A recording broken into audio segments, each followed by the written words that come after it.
Hello everyone. तो आज के वीडियो हम क्लास 10th का जो जुलाई मंथ का एग्जाम हुआ है मैथमेटिक्स का, उसको हम पूरा सॉल्व करने वाले थे। जितने भी स्टूडेंट क्लास 10th का 2025 में एग्जाम देने वाले हैं वो सारा जो है ना मंथली वाइज एकदम सॉल्व कीजिए कम से कम मैथमेटिक्स पेपर को, ताकि बोर्ड में जो है ना आपको अच्छे मार्क आ सके। तो चलिए हम पूरा कंसेप्ट के साथ सारा ऑब्जेक्टिव और सब्जेक्टिव को पूरा बनाना सीखते हैं। तो चलिए हम वीडियो को स्टार्ट कर रहे हैं। क्वेश्चन नंबर 1 से देखेंगे। चलिए हम क्वेश्चन नंबर 1 देख लेते हैं। देखिए क्वेश्चन नंबर 1 में है कि यूक्लिड डिवीजन एल्गोरिथम से 135 और 225 का मौसा है। तो देखिए यहाँ से बोल रहा है ऑब्जेक्टिव है कि यहाँ से यूक्लिड डिवीजन एल्गोरिथम से हमको सॉल्व करना है। तो कोई ज़रूरी नहीं है कि आप यही मेथड से सॉल्व करें, क्योंकि ऑब्जेक्टिव है तो आप कोई मेथड अप्लाई कर सकते हैं मौसो मतलब एचसीएफ निकालने के लिए। तो देखिए हम क्या करेंगे कि डायरेक्ट 135 से 225 में भाग देंगे। उसके बाद जितना शेष आएगा फिर क्या करेंगे कि उससे फिर शेष से 135 में लगाएंगे, फिर जो शेष बचेगा फिर जितना आएगा उसमें, जब तक कि पूरा सॉल्व नहीं हो जाए। तो देखिए जब हम इसका मौसो निकालेंगे ये क्या हो जाएगा, तो ऑप्शन नंबर जो है इसका बी करेक्ट हो जाएगा, ठीक ना। तो चलिए इसको कुछ मतलब यहाँ से डिटेल से हम समझ लेते हैं। तो देखिए यहाँ से आपको करना क्या है कि 135 से आपको यहाँ से 225 में भाग लगा देना है। तो देखिए 135 से कम 135 हो जाएगा, तो यहाँ से घटा कितना आ गया, 90 आ गया। अब 90 से भाग लगा देंगे 135 में, तो यहाँ से घटा देखिए 90 कम 90 आ गया। उसके बाद यहाँ से 90 यदि माइनस करते हैं तो ये कितना आ जाएगा, यहाँ से 45 से फिर 90 में भाग लगाएंगे तो ये आ जाएगा 45 दूना 90 आ जाएगा, ठीक ना। तो यहाँ देखिए 45 से पूरा कट गया, तो ऑप्शन नंबर कौन हो जाएगा, तो ऑप्शन नंबर जो होगा आपका बी करेक्ट हो जाएगा, ठीक ना। चलिए क्वेश्चन नंबर 2 देख लेते हैं। 2 में है कि यदि एक्स और वाई चर में दो रैखिक समीकरण के आलेख रेखा एक बिंदु पर प्रतिच्छेद करते हैं तो उनका बोल रहा है कि हल है। तो देखिए जब एक बिंदु पे प्रतिच्छेद करते हैं ना, तो इसका कंसेप्ट है कि यदि एक बिंदु पे प्रतिच्छेद कर रहे हैं तो इसका जो है ना अद्वितीय हल होंगे। क्या होंगे, अद्वितीय हल होंगे। तो आप थोड़ा सा इसका पूरा कंसेप्ट जान लीजिए क्या है। यदि a1/a2 are not equal to b1/b2 होता है तो इसका होता है केवल एक हल होता है। इसका ग्राफ जो होता है प्रतिच्छेदी रेखा होता है, सरल रेखा। उसके बाद इसका युग्म जो होगा, इसका युग्म होता है मतलब अवरोधी और संगत होता है। तो इतना चीज़ आपको इसमें याद रखना है। यदि a1/a2 बराबर b1/b2 और नॉट इक्वल टू c1/c2 होगा तो इसका मतलब जो है ना कोई हल नहीं होगा। क्या होगा, कोई हल नहीं होगा, नो सॉल्यूशन होगा। और इसका जो ग्राफ बनेगा, इसका जो रेखा ग्राफ का रेखा होगा, इसका होगा मतलब समांतर रेखा, ठीक ना। यदि इसका मतलब a1/a2 अब बराबर b1/b2 या b यहाँ से c1/c2 होगा तो इसका जो है ना ग्राफ होगा मतलब ये हो जाएगा समपाती रेखा, ठीक ना। इसका हल जो होगा अनगिनत होगा। तो यदि तीनों बराबर होगा तो अनगिनत हल होगा। यदि यहाँ से c वाला कट होगा तो यहाँ से हो जाएगा कोई हल नहीं। यदि a1/a2 not equal to b1/b2 होगा तो क्या हो जाएगा, इसका केवल ओनली वन एक सॉल्यूशन होगा, मतलब अद्वितीय हल होगा। तो ऑप्शन नंबर इसका ए करेक्ट होगा। चलिए क्वेश्चन नंबर 3 देख लेते हैं। 3 में है कि रैखिक समीकरण युग्म, देखिए यहाँ से a1x plus b1y plus c1 बराबर 0 तथा a2x plus b2y plus c2 बराबर 0 के अनंत हल होंगे। तो अनंत हल कब होते हैं, तो हम बताए थे कि अभी तुरंत कि यदि तीनों बराबर हो जाए तो क्या हो जाएगा, अनंत हल हो जाएगा। तो देखिए इस कंडीशन में कौन है, तो यहाँ से तीनों बराबर होना चाहिए। तो ऑप्शन नंबर जो होगा आपका बी करेक्ट हो जाएगा, ठीक ना। तो आपको ये तीनों कंडीशन याद रखना होगा। युग्म की संख्या क्या होगा, इसका हलों की संख्या क्या होगा, ये सारा कंसेप्ट आप याद रखेंगे, ठीक ना। तो कई बोर्ड एग्जाम में इससे पूछे जाते हैं अधिक सवाल। चलिए क्वेश्चन नंबर अगला देख लेते हैं 4 में कि रैखिक समीकरण युग्म x माइनस वाई बराबर 8 तथा 3x माइनस 3y बराबर 16 के आलेख है। तो इसका बोल रहा है कि क्या ग्राफ है, ठीक है ना। तो यदि देखिए यहाँ से दिया हुआ है प्रतिच्छेदित है, संपाती है, समांतर है। तो देखिए प्रतिच्छेदित कब होता है, जब a1/a2 not equal to b1/b2 होता है। और संपाती कब होता है, तो जब तीनों बराबर आ जाए, a1/a2 जब तीनों क्या हो जाए, बराबर आ जाए, तो ये होता है संपाती, इसका ग्राफ होता है। तो यहाँ से लिख लेंगे हम, यहाँ से a2 क्या, ये यहाँ से c1/c2 टू, तो तीनों हो जाएगा तो समानुपाती होगा। और समांतर कब होगा? जब A1/A2 बराबर B1/B2 और नॉट इक्वल टू C1/C2 होगा, तब क्या हो जाएगा? समांतर इसका होगा। तो चलिए इसको हम चेक कर लेते हैं थोड़ा सा बना के। तो देखिए पहला ए, यहाँ से A1 का मान कितना है? 1 है, तो 1 बटे यहाँ से इसका चेक करना है, तो A1 और यहाँ से X1 और A2 का लेना है। तो देखिए A1 हो जाएगा 1 और A2 हो जाएगा 3, तो बटे 3 कर दीजिए, बराबर कर दीजिए। उसके बाद देखिए माइनस इसके साथ 1 है y के साथ, और इसका y टर्म है -3 है, और बराबर हो जाएगा यहाँ से क्या है? 8 है बटे 16, तो 8 बटे 16 कर लीजिए। देखिए माइनस से माइनस कट गया, तो 1/3 बराबर 1/3 बराबर 8 बटे 16। तो ये जो है ना इसके नॉट इक्वल टू है, तो कौन हो जाएगा? तो जब नॉट इक्वल टू होता है तो क्या होता है? इसका समांतर हो जाता है। क्या हो जाता है? तो समांतर सरल रेखा हो जाएगा। तो ऑप्शन नंबर जो होगा इसका सी करेक्ट हो जाएगा, ठीक ना। तो चलिए इसको याद रखेंगे आप बढ़िया से। तो क्वेश्चन नंबर 5 में है कि देखिए साइन 30 डिग्री अब प्लस कॉसेक 30 डिग्री का मान पूछ रहा है। तो आपको पता होगा कि साइन 30 डिग्री का मान 1/2 आप प्लस कॉस 30 डिग्री का मान कितना हो जाएगा? तो सीधा 2 हो जाएगा। तो इसको सॉल्व करेंगे, 2 दूना 4, 1 5 बटे कितना आ जाएगा? 2। तो देखिए 5/2 जो है कितने में है? तो ऑप्शन नंबर जो होगा इसका डी करेक्ट हो जाएगा, ठीक ना, 5/2। अब देखिए अगला क्वेश्चन है 6 में कि यदि साइन थीटा बराबर कॉस थीटा तो थीटा का मान क्या हो जाएगा? तो देखिए किस एंगल को यहाँ मान रखेंगे, थीटा बराबर क्या रखेंगे कि मतलब जो है ना दोनों बराबर आ जाए। तो देखिए साइन 45 का मान होता है 1/2√2 और कॉस 45 का भी मान होता है 1/2। तो 1/2 और बराबर क्या है? 1/√2। तो देखिए इस कंडीशन में दोनों क्या है? इक्वल है। तो ऑप्शन नंबर जो होगा इसका बी करेक्ट हो जाएगा। चलिए क्वेश्चन नंबर हम 7 देख लेते हैं। तो हम क्वेश्चन नंबर 7 सॉल्व कर लेते हैं। देखिए 7 में है कि कॉस थीटा बराबर क्या हो जाएगा। तो यहाँ से देखिए एक फिगर दिया हुआ, ये लंब हो जाएगा, ये आधार हो जाएगा और ये हाइपोटेनुअस हो जाएगा, मतलब कर्ण हो जाएगा। तो हम जानते हैं कि यहाँ से कॉस थीटा बराबर क्या होता है? आधार बटे कर्ण होता है। तो आधार हो गया इसका बी, अब बटे क्या हो जाएगा? एच। तो देखिए किस ऑप्शन में? तो ऑप्शन नंबर जो होगा इसका सी करेक्ट हो जाएगा। चलिए क्वेश्चन नंबर 8 में बोल रहा है कि निम्नलिखित में किसका मान सबसे अधिक है। तो देखिए साइन 30 डिग्री का मान कितना होता है? 1/2 होता है। 45 का मान 1/√2 होता है, और साइन 30 का मान √3/2 हो जाता है, और साइन 90 का मान 1 हो जाता है। तो देखिए सबसे बड़ा मान जो होगा इसका कितना हो जाएगा? तो देखिए ये 1 का आधा होगा, तो ये तो कम है, यहाँ से 1/√2 में है, तो ये भी क्या है? मतलब जो है ना कम है, और ये जो है ना √3 है, इससे 2 से भाग देंगे तो बहुत कम आ जाएगा। तो ऑप्शन नंबर जो होगा इसका क्या हो जाएगा? तो ऑप्शन नंबर इसका डी करेक्ट हो जाएगा, ठीक ना। चलिए क्वेश्चन नंबर हम अगला देख लेते हैं। क्वेश्चन नंबर 9 है मेरा कि निम्नलिखित में किसका मान सबसे कम है। तो देखिए यहाँ से कॉस 60 डिग्री का मान क्या हो जाता है? 1/2 हो जाता है। कॉस 45 का मान 1/√3 यहाँ से 2 हो जाएगा, और कॉस 30 का मान कितना हो जाएगा? वो यहाँ से देखिए कॉस 30 √3/2 हो जाता है, और कॉस 0 डिग्री का मान 1 है। तो सबसे कम पूछ रहा है इसमें, तो सबसे कम कौन हो जाएगा? तो देखिए ये हो जाएगा कॉस 30 डिग्री का, क्यों? √3/2 में हमको 2 से यहाँ से इसमें भाग लगाना है, तो ये सबसे कम मान हो जाएगा, ठीक ना, कॉस 30 डिग्री का। चलिए क्वेश्चन नंबर अगला देख लेते हैं। क्वेश्चन नंबर अगला है कि सेक 45 प्लस कॉट 30 का मान क्या हो जाएगा। तो हम जानते हैं कि सेक 45 का जो मान होता है ये √2 होता है, प्लस कॉट 30 का मान √3 हो जाता है। तो देखिए कितना किस में है? ऑप्शन नंबर जो होगा इसका डी करेक्ट हो जाएगा। चलिए क्वेश्चन नंबर हम 11 देख लेते हैं। 11 में है कि बिंदु 2,3 तथा 4,1 के बीच की दूरी है। तो हम जानते हैं कि यहाँ से इसका फार्मूला दूरी सूत्र क्या हो जाता है? तो इसका होता है दूरी सूत्र PQ बराबर यहाँ से क्या हो जाएगा? तो √अंडर होता है x1 - x2 का होल स्क्वायर हो जाता है। उसके बाद प्लस करते हैं यहाँ से यहाँ से y1 - y2 का होल स्क्वायर। तो इसी सूत्र पे इसको बैठा लें। तो यहाँ से देखिए 2 - 4 करेंगे तो क्या हो जाएगा? √अंडर -2 का होल स्क्वायर प्लस यहाँ से क्या हो जाएगा? अगला है यहाँ से देखिए तो 3 - 1 करेंगे तो ये भी हो जाएगा 2 का होल स्क्वायर। तो ये कितना आ जाएगा? देखिए तो √अंडर आ जाएगा आपका 4 + 4 बराबर √8। तो √8 को जो सॉल्व करेंगे तो यहाँ से आ जाएगा 2√2 आ जाएगा। तो ऑप्शन नंबर देखिए किस में है? तो ऑप्शन नंबर आपका बी करेक्ट हो जाएगा। चलिए क्वेश्चन नंबर हम 12 देख लेते हैं कि बिंदुओं ए साइन थीटा 0 तथा 0, ए कॉस थीटा के बीच की दूरी है।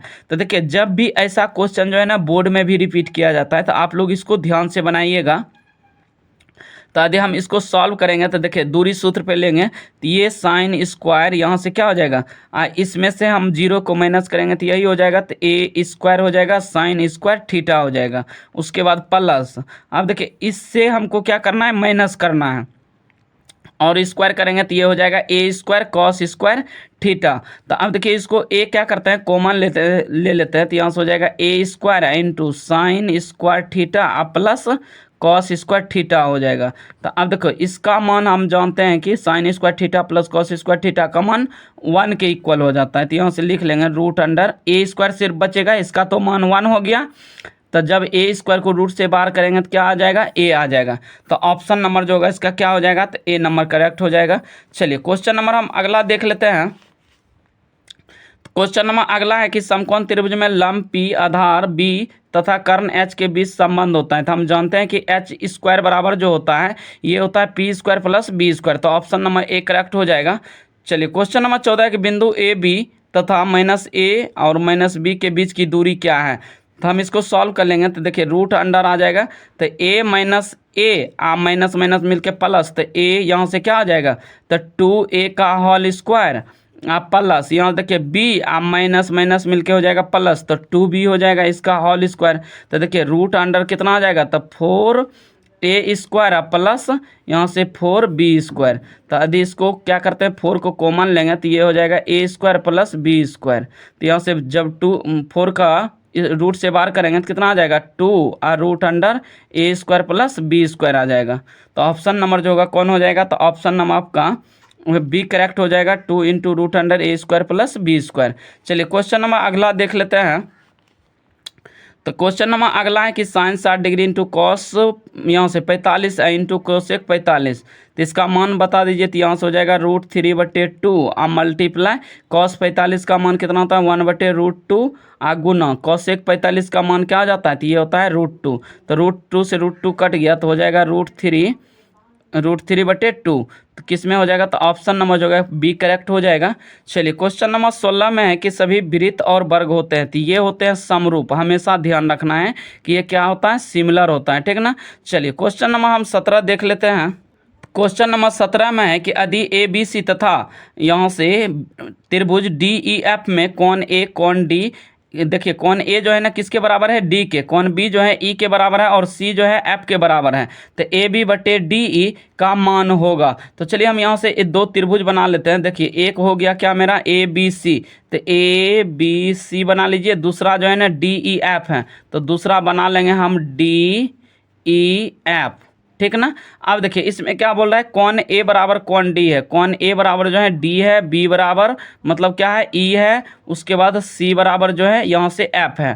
तो अब देखिए ए बी बटे डी ई है, तो ए बी बटे डी ई है, तो इसका मतलब हो गया कि बी सी बटे क्या हो जाएगा, ई एफ हो जाएगा, इसके बराबर हो जाएगा। तो हम जानते हैं कि यहाँ से सर्वांग सम के नियम से, तो यदि ए बी अब बटे बी, यहाँ से ए बी बटे डी ई है, डी यहाँ से लिखेंगे हम डी ई, तो बराबर क्या हो जाएगा, तो बी सी बटे ई एफ हो जाएगा, बी सी बटे ई एफ, और उसके बाद बराबर क्या हो जाएगा ए सी बटे डी ई हो जाएगा, ठीक ना। तो ए सी बटे डी ई का है कि यहाँ से जो है ना ये सर्वांग समता का नियम कहता है कि यदि ये भुजा बराबर है तो इसका ये भुजा बराबर होगा, ठीक ना।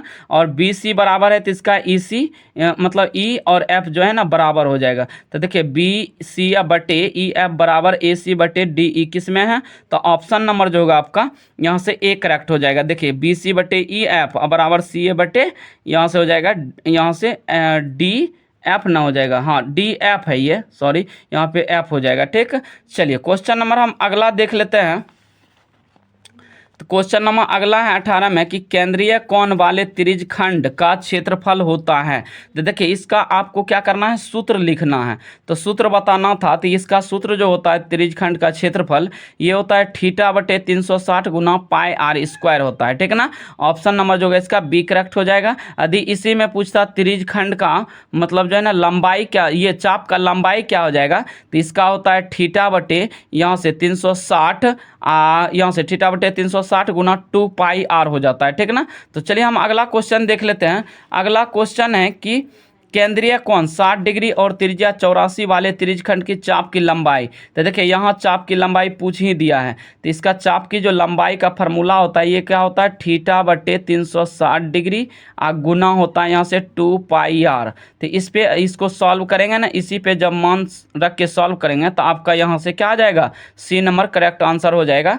तो आपको इस पे क्या करना है, थीटा का मान 60 रख देना है, उसके बाद बट्टे 360 कर देना है, गुना 2 गुना पाई का मान 22/7 रख देना और आर का मान 84 करके सॉल्व करेंगे तो कितना आ जाएगा, यहाँ से सी नंबर करेक्ट आंसर आएगा। ठीक है ना। चलिए क्वेश्चन नंबर हम 20 देख लेते हैं। देखिए क्वेश्चन नंबर 20 में है कि आर त्रिज्या वाले अर्धवृत्त की परिमिति होती है। तो यहाँ परिमिति पूछ रहा है। ठीक ना। तो परिमिति देखिए क्या होता है, परिमिति हम कैसे निकालते हैं, तो यहाँ जो हो जाएगा आपका इसका सूत्र, तो देखिए परिमिति जो होता है इसका होता है पाई आर आप प्लस यहाँ से 2r के इक्वल होता है। ठीक है ना। तो ऑप्शन नंबर जो होगा आपका कौन चल जाएगा, इसका सी करेक्ट हो जाएगा। ठीक, याद रखिएगा का आप परिमिति क्या होता है, तो ये हो जाएगा पाई आर प्लस 2r के इक्वल हो जाएगा। चलिए क्वेश्चन नंबर हम अगला देख लेते हैं। क्वेश्चन नंबर 21 में है मेरा कि यदि समबाहु त्रिभुज के प्रत्येक भुजा की लंबाई दोगुनी कर दी जाए तो क्षेत्रफल में वृद्धि होगी। तो देखिए इसको यदि हम सॉल्व करेंगे तो कैसे करेंगे, तो यहाँ से हम इसको थोड़ा सा इस पे कर लेते हैं, इसी जगह इसको सॉल्व कर लेते हैं। देखिए हम जानते हैं कि समबाहु त्रिभुज का जो क्षेत्रफल होता है, समबाहु त्रिभुज का क्षेत्रफल क्या होता है, तो ये होता है √3/4 गुना भुजा स्क्वायर होता है। ठीक ना, क्या हो जाएगा, भुजा स्क्वायर। तो देखिए ये तो कांस्टेंट टर्म है, इसको रहने देते हैं। भुजा की लंबाई को कितना बड़ा यहाँ से दोगुनी की जाती है। देखिए दोगुनी 2 का स्क्वायर करेंगे तो कितना आ जाएगा, तो 4। तो क्षेत्रफल जो आएगा इसका 4 गुनी हो जाएगा। कितना आ जाएगा, 4 गुनी। तो ऑप्शन नंबर जो होगा इसका क्या हो जाएगा, तो बी करेक्ट हो जाएगा, 4 गुनी। चलिए क्वेश्चन नंबर हम अगला देख लेते हैं 22 का, कि बहुलक बराबर पूछ रहा है कि क्या हो जाएगा सूत्र। तो आपको एकदम इंपॉर्टेंट है आपके बोर्ड एग्जाम के लिए, इसको ध्यान में रखिएगा कि बहुलक बराबर जो सूत्र होता है ये होता है 3 गुना माध्यिका माइनस 2 गुना माध्य होता है। ठीक है ना। तो माध्य मान बोले या तो माध्य बोले, बात एक ही है। ठीक है ना। तो ऑप्शन नंबर जो होगा इसका बी करेक्ट हो जाएगा। तो आपको फार्मूला याद रख लेना है कि बहुलक बराबर 3 गुना माध्यिका माइनस 2 गुना माध्य। चलिए क्वेश्चन नंबर हम 23 देख लेते हैं। 23 में कि संचयी बारंबारता सारणी का उपयोग होता है। तो देखिए माध्य में होता है, माध्यिका में भी होता है और बहुलक में भी होता है। तो इनमें से क्या हो जाएगा, तो ऑप्शन नंबर सी यहाँ से डी करेक्ट हो जाएगा। देखिए संचयी बारंबारता सारणी किसको बोलते हैं, तो आप लोग इसका उपयोग किए होंगे। मतलब यहाँ से जो है ना ये वाला सारणी का क्या होता है, तो तीनों में काम होता है, बहुलक में भी होता है, माध्य में भी होता है, माध्यिका में। 3 में से सभी हम मारेंगे। ठीक ना। ऑप्शन नंबर क्या हो जाएगा, डी हो जाएगा। चलिए क्वेश्चन नंबर हम 24 देख लेते हैं। 24 में यदि किसी आंकड़े का मध्यमान और माध्यिका क्रमशः 9.8 और 9 हो तो बहुलक होगा। तो अभी तुरंत हम जस्ट पढ़े थे कि बहुलक बराबर जो सूत्र होता है 3 गुना माध्यिका माइनस 2 गुना माध्य होता है। तो यहाँ से इसी का मान बैठा लेना है यहाँ पे, तो इसको सॉल्व कर लेंगे। देखिए कितना हो जाएगा, तो बहुलक बराबर हो जाएगा मेरा 3 गुना, देखिए 3 गुना माध्यिका। तो 3 गुना माध्यिका कितना है, देखिए तो माध्यिका है 9 और माध्य कितना है 8.9। तो 3 गुना 9 और माइनस कर देना है 2 गुना 8.9 कर देना है। तो चलिए गुना कर लेते हैं, 9 × 27 माइनस ये हो जाएगा 9 दूना 18 के 8, बाकी रहा कितना 9 दूना 18 के 8, बाकी रहा 1, आप पॉइंट पड़ जाएगा 8 दूना 16 1 17, 17.8 आ गया। तो इसको माइनस करेंगे, देखिए कितना हो जाएगा, तो ये आ जाएगा कितना, इधर 0 बैठा देते हैं इसमें, 10 में से 8 गया 2 हो जाएगा और बचेगा 6, 16 में से यहाँ से 7 गया तो 9, 9.2 है क्या, तो 9 जो होगा इसका सी नंबर करेक्ट हो जाएगा। ठीक ना। चलिए क्वेश्चन नंबर हम 25 देख लेते हैं। 25 में है कि प्रथम 8 अभाज्य संख्याओं का माध्यिका है। तो प्रथम 8 अभाज्य संख्या आपको लेना है। तो प्रथम 8 अभाज्य संख्या कौन होता है, देखिए हम 2 से स्टार्टिंग करेंगे, 2 हो जाएगा, 3 हो जाएगा, 5 हो जाएगा, 7 हो जाएगा, 11 हो जाएगा, 13 हो जाएगा, उसके बाद हो गया यहाँ से 17 हो जाएगा, उसके बाद क्या हो जाएगा 17 2 19 हो जाएगा। तो 1 2 3 4 5 6 7 8 को हो गया। अब देखिए माध्यिका हम निकालने के लिए क्या करते हैं कि दोनों साइड से बराबर छोड़ते हैं। यदि 3 इधर से छोड़ रहे हैं तो 3 को इधर को छोड़ना होगा। ठीक है ना। तो देखिए बीच में क्या आ जाएगा, तो 7 प्लस यदि सम संख्या में नंबर रहे तो क्या करना है, दो गो के बीच वाला को जोड़ के 2 से भाग कर देना है। यदि विषम संख्या रहता तो क्या करते, आधा इधर से करते आधा इधर से, तो बीच वाला संख्या हो जाता माध्यिका। तो यहाँ से देखिए दो संख्या यहाँ सम संख्या में है, मतलब 8 गो है, तो क्या करेंगे कि यहाँ 7 + 11 को जोड़ेंगे तो कितना हो जाएगा 18, आप बटे 2 से भाग दे दो, तो इसका 9 आंसर आ जाएगा। राइट कितना होगा, तो ऑप्शन नंबर जो होगा इसका बी करेक्ट चल जाएगा। चलिए क्वेश्चन नंबर हम 26 देख लेते हैं। 26 में कि प्रथम n प्राकृत संख्याओं का योगफल होता है, तो ये होता है n × n + 1/2 होता है, तो ऑप्शन नंबर जो होगा इसका बी करेक्ट हो जाएगा। ये तो हो गया प्राकृत संख्या के लिए। यदि इसी में पूछता विषम संख्याओं का योगफल क्या होता है, तो आपको सीधा करना था क्या, n² कर देना है, उसके बाद मान निकल जाएगा। यदि विषम संख्या के लिए ये हो गया, तो सम संख्या के लिए क्या होता है, तो इसका होता है n × n + 1 कर देना है, तो ये सूत्र याद रखना है, ठीक है ना। ये हो गया सम के लिए, ये विषम के लिए, और ये हो गया प्राकृत के लिए। चलिए क्वेश्चन नंबर हम अगला देख लेते हैं। तो अगला है कि दो क्रमिक विषम संख्याओं का योगफल सर्वदा किस संख्या से विभाज्य होता है। तो देखिए इसको बना के हम समझ लेते हैं। दो क्रमिक विषम संख्या कहने का मतलब एक है तो 3 है, हमको 3 लेना पड़ेगा डायरेक्ट। यदि 3 ले रहे हैं तो हमको 5 जरूर लेना है, क्या कि क्रमबद्ध बोल रहा है, मतलब लगातार हमको लेना है। तो देखिए यहाँ से 3 1 कितना हो जाएगा, 4 हो जाएगा, 5 3 लेंगे तो 8 हो जाएगा। उसके बाद उसी तरह 5 + अगला लेते हैं तो 7, यहाँ से 5 6 7 हो जाएगा, तो 7 5 कितना हो जाएगा, 12 हो जाएगा। तो देखिए किस मतलब जो है ना संख्या से हमेशा करते जा रहा है, तो 4 से जो है ना हमेशा मतलब दो क्रमिक विषम संख्याओं का योग क्या होगा, मतलब करते जाएगा, ठीक ना। तो चलिए 4 से विभाज्य हो गया। क्वेश्चन नंबर 28 देख लेते हैं कि दो परिमेय संख्याओं का गुणनफल होता है। तो देखिए दो परिमेय संख्या का हमेशा जो गुणनफल होगा ये एक परिमेय संख्या ही होगा। यदि हम देखिए परिमेय संख्या कोई भी लेते हैं, जैसे 2 × 3 लेते हैं, 3 × 6 हो गया, ठीक ना। तो कोई भी परिमेय संख्या लेंगे तो क्या हो जाएगा, एक परिमेय संख्या ही देगा। चलिए क्वेश्चन नंबर 29 में है कि sin 30 डिग्री × cos 30 डिग्री का मान क्या हो जाएगा। तो देखिए sin 30 का मान होता है 1/2 और गुना cos 30 का मान होता है √3/2, तो यहाँ से हो जाएगा √3 और बटे 2 दूना 4। तो किस में है, ऑप्शन नंबर जो होगा इसका बी करेक्ट हो जाएगा, ठीक ना। चलिए क्वेश्चन नंबर हम 30 नंबर देख लेते हैं। ऑब्जेक्टिव लास्ट क्वेश्चन है, दो समरूप त्रिभुजों की संगत भुजाएं होती है। तो देखिए दो समरूप त्रिभुज की जो संगत भुजा होती है ये क्या होती है, एक दूसरे के समानुपाती होते हैं, तो ऑप्शन नंबर जो होगा इसका ए करेक्ट हो जाएगा। तो चलिए 30 ऑब्जेक्टिव क्वेश्चन इसमें हम सॉल्व कर लिए हैं। उसके बाद दूसरे पार्ट में हम क्या करने वाले हैं, सारा यहाँ से लघु उत्तरीय क्वेश्चन को हम करने वाले हैं, ठीक ना। तो 2 नंबर का जितने हैं हम दूसरे वीडियो में देखेंगे, क्योंकि इसमें लंबा वीडियो चला जाएंगे। तो चलिए हम यहीं पे वीडियो को एंड कर रहे हैं। यदि वीडियो अच्छा लगा है तो वीडियो को लाइक एवं चैनल को सब्सक्राइब जरूर कर दीजिएगा दोस्तों। धन्यवाद, मिलते हैं नेक्स्ट वीडियो में।